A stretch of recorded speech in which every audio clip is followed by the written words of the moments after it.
O'Reilly in the body language segment tonight. More controversy than one program should ever have. Our expert Tonya Reiman had to sit through O'Reilly and Rivera, O'Donnell and Imus. Are you okay, Tonya? Oh, I'm fine now. You're Thank right. I mean, combat pay. Now, you saw Geraldo and I shoot it out at home, right? Yes. Mm-hmm. All right. As a professional, when you're watching that, what was racing through your mind? I was wondering if you were actually going to lunge over the table. That Me? was my first impression. Yes. Did you feel that I was the aggressor there? Yes, I did. Okay. Yeah. You know, on first impression, you look and you both look really angry. But when I slowed it down, I really looked at it. Okay, I don't want to know, but don't slow it down yet because we're going to show the clip. Okay. So when you were watching at home, you were going, is O'Reilly going to leap on Rivera? Yes, that was my thought, yes. Okay, but you really didn't think I was going to leap. No, the thought crossed my mind. Mm-hmm. Did you see anything else watching it live time? Just how you were constantly moving towards him. Mm-hmm. And although he was quite angry, he didn't really lean into you as much. That was my first thought. Like, you were so angry that you were just completely moving into his space. But that's an intimidating gesture, is it not? Absolutely, yes, okay, it is. To kind of lean in. And, yes. Mm-hmm. So, okay. All right, for those of you who missed it or who may be living in Tierra del Fuego and are just in the States for the evening, let's roll the tape. My nightmare is my daughter's having anything to do with a person driving drunk. That's my nightmare. Okay. It could be a Jewish drunk. It could be a Polish drunk. It could be an Irish drunk. No. It could be an Italian drunk. American what the crime, hell difference does it make? It makes plenty of difference. It does not. He doesn't have a right to be here. He didn't commit a felony. He doesn't have a right to be in this country. It's a cheap political No, point. it isn't. And you know this is justice. This has nothing to do with that poor old lady mayor. You want nothing to do with that mayor. You want anarchy. No, what you I want open border anarchy. What I want is fairness. We have lured these people. Okay. So, on second glance, as a professional, you pick up what? Okay, there's a couple of different things I noticed right off the bat. Okay, you're both angry. You lean forward constantly. He doesn't. Now, when I talked about our personal space, we all have a little bubble in front of us that we gauge to be our personal space, and we don't like that invaded. How far is that bubble? It's usually, for an intimate setting like this, it would be like 3 to 4 feet. You know, your intimate zone is right here in front of you, 18 inches, and then it goes out a little bit further to about 3 to 4 feet. Right. What happens when you're having a confrontation with someone is you unconsciously move towards them because you want to show them that you're the aggressor. And although Geraldo was very angry, I didn't notice him moving into your space. I did notice you moving into his quite often.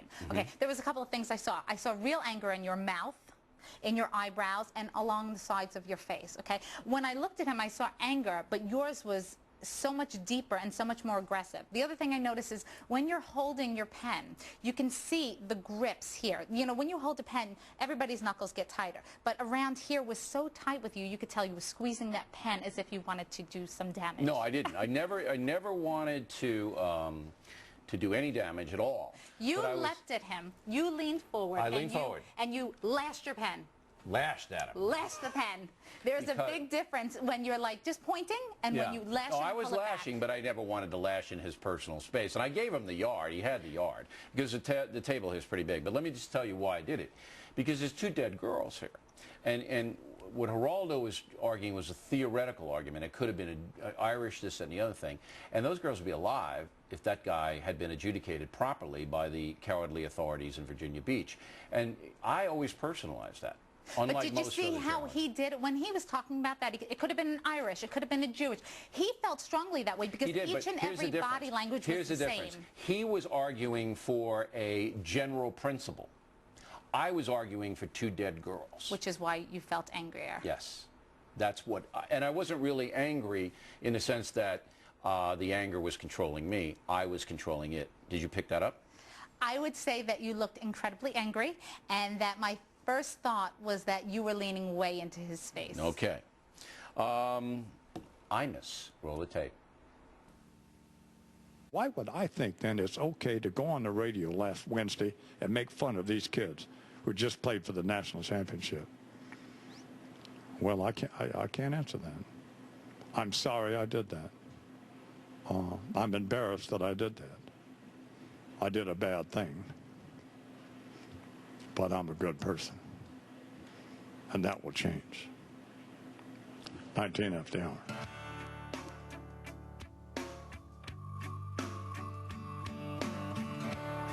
So you see what? Typically, when you're looking at body language, you want to look for a bunch of clues. One of the things we look at is blinking. Now, I don't know what Imus's normal blink rate is. I don't watch him, so I don't know what his normal blink rate is. He's blinking like crazy there. He blinks a lot, but that could be normal for him. So I can't take that and use it solely as a clue that he's feeling upset about this. What I did notice is when he turns around and he says, "I'm embarrassed," he tilts his head to the side and he exposes his neck. When you do that, you're kind of saying, "I was completely wrong. I'm giving in. I'm showing you my vulnerable side."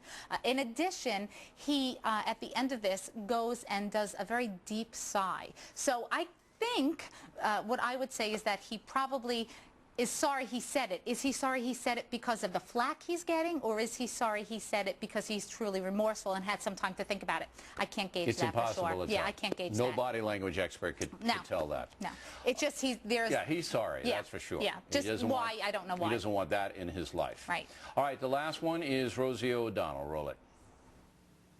Listen, here's the thing. There's free speech in America. You could say anything that you want in this country, and to think that you could be penalized for it by a corporation is kind of a strange... To put forth bigotry and to allow him to even come back after 2 weeks, I think it's insane. But I know 40 years you're gonna, are gonna be erased because of 4 words. Now, I don't agree with what he said. I actually enjoy the Rutgers basketball team. Heck yeah. And I like their hair, but look at mine. Once we have somebody who's gonna decide what's the right words to say and the wrong words to say, we're going down the Nazi Germany road. Nazi Germany road. I didn't see her as emphatic as I've seen her in the past when she discusses, how she had to be really careful feels about because she something. couldn't be seen as defending Imus. Yeah. Well, here she does a couple of interesting things.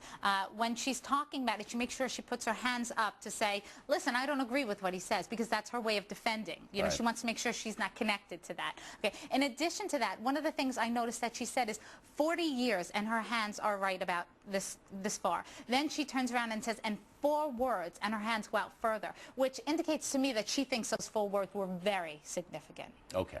All right, Tonya, thanks very much. We appreciate it. You had plenty of personal space tonight. Yes, plenty. Excellent. I'd rather get closer to Tonya than Geraldo anytime. All right, we'll see you next Tuesday.